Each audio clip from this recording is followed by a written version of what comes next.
Shin ko ka san cewa zaben bana sai wanda yake da katin zabe? Ina da katin zabe. Amma sam ba zan yi zabe ba. To me yasa ba za ka yi zabe ba?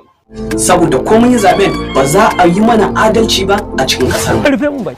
Malam Jimana. Da kai nake magana. Ban ji ka ba. Aka ce wai kayi wa INEC rashin mutunci. Nayi. Wannan fadar yin wayo ne. To kawo 2000 na je na ba su hakuri. Ba kuɗi a akawun dina. Kana ruwa.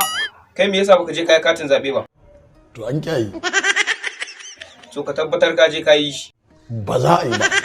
Kai aka yi kai da katin zaben ka. A hayyaci da nake ba. To sai na gaya wa INEC. A riba mun asiri. Sarki ashe kana nan kusa. Duk haukar da kuke kallon ku nake. Gashi kuma har na ce baka da katin zabe. Dai baka da mutunci. Ka rabu da shi kawai. Ku je ku shiryo a yi muku katin zabe. Da shirin mu muka zo. Aka ce wai baki da katin zabe? To sai me?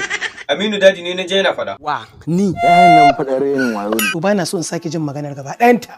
Kenan ba za ki yi zabe ba. To sai me? Ijan. Ayo.